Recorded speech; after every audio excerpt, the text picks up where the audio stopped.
Governments have changed, fuel prices have changed, your haircut has definitely changed. Internet went from being a luxury to a necessity.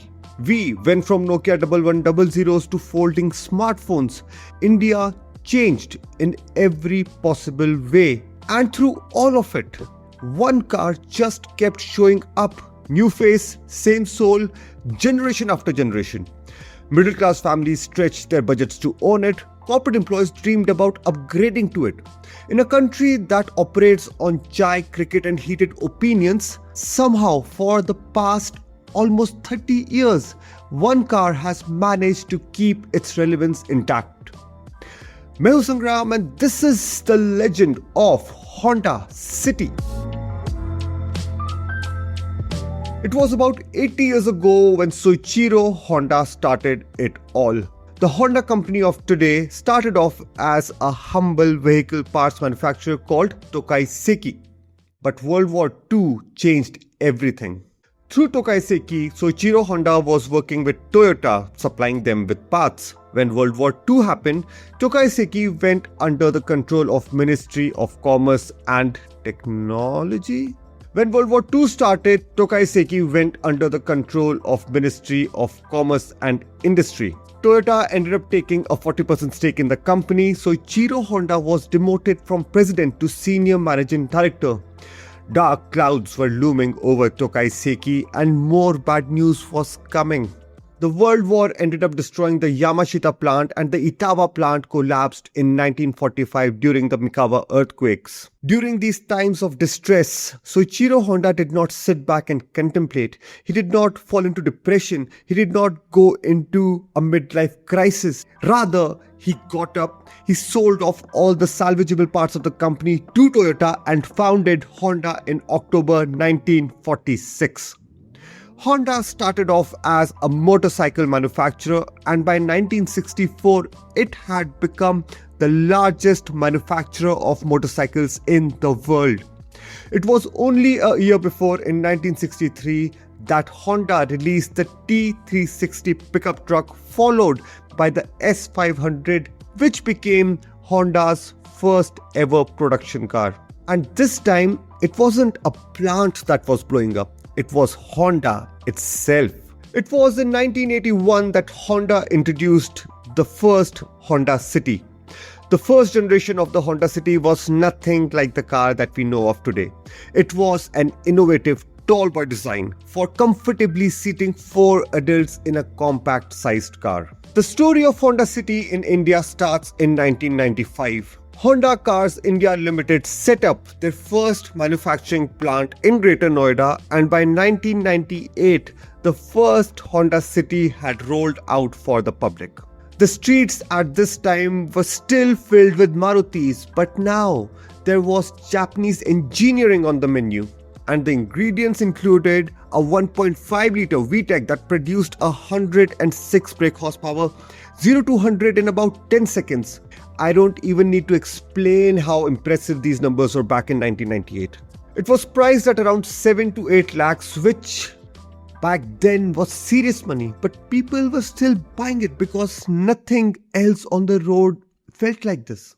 Enthusiasts lost their mind, families saved for one, young professionals wanted one, and just like that, Honda had arrived. And with it arrived the city's many generations. Low slung, sharp, a 7,000 RPM red line that rewarded you for pushing the car. This was an enthusiast's dream dressed in a sedan suit. This exact car established Honda's reputation in India almost single-handedly. The Dolphin, complete 180. Honda looked at what India needed and built that instead. Out went the sporty proportions, in came a taller, bubblier, rounder look, which is exactly why it was called the Dolphin. The engine power dropped to 77 brake horsepower. Enthusiasts were unhappy, but the Dolphin sold brilliantly. Because Honda realized what Indians wanted. They wanted space, they wanted mileage, they wanted comfort, and that is exactly what the Dolphin gave. The Dolphin also gave India its first ever CVT automatic. Honda ended up selling over 1.7 lakh units of this generation. The arrow shot. Honda course corrected, the Dolphin had done its job. It was now time to get the excitement back. The third generation City came with sharper creases, a sporty stance, and a brand new 1.5 litre iVTEC engine producing 117 brake horsepower.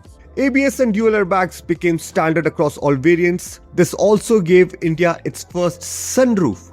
This was Honda firing on all cylinders. There was one problem though: diesel. At this time, India was obsessed with diesels.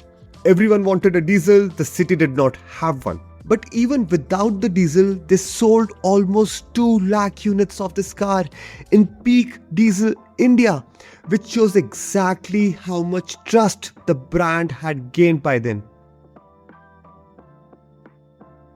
Honda listened, finally. Diesel, a 1.5 litre diesel engine producing 100 brake horsepower with an ARAI certified mileage of 24.1 kilometers per litre, best in its segment. Those who were waiting finally had their reason to buy the City. And here's a fun fact: the fourth generation Honda City's world premiere happened in India, not in Japan, in India. This tells you exactly how important the Indian market had become for Honda globally. It now had a bigger cabin, had better features, had a more brilliant feel. The City was growing up. And this is where we are. The City still carries its own fan base, but with so many options in the market today and a dying segment, City's relevance becomes very subjective. The City still excels at what it does, and it still commands that Honda badge. But the question is it the most desirable car in its segment as of today? And the answer is, it doesn't matter, because the facts don't lie. The City has sold over 9 lakh units in India since 1998, in a market that is obsessed with hatchbacks and SUVs. That is a remarkable number for a sedan. During its peak in the mid-2000s, the waiting period for the City was over 6 months. India accounts for more than 28% of City's global sales, making it the single largest market in the world. Almost every original rival to the City is gone. The Mitsubishi Lancer, gone. Opel Astra, gone. Hyundai Accent, gone. The City just quietly outlasted all of them. So here's what the Honda City really is: a car that understood India. Each generation saw what the country needed: performance, practicality, efficiency, and delivered exactly that. 27 years, 5 generations, over 9 lakh units sold, a world premiere in India, the single largest market for the nameplate. It's not a brand story. This is a legacy. Governments have changed, fuel prices have changed, your haircut has definitely changed, but the city just keeps showing up.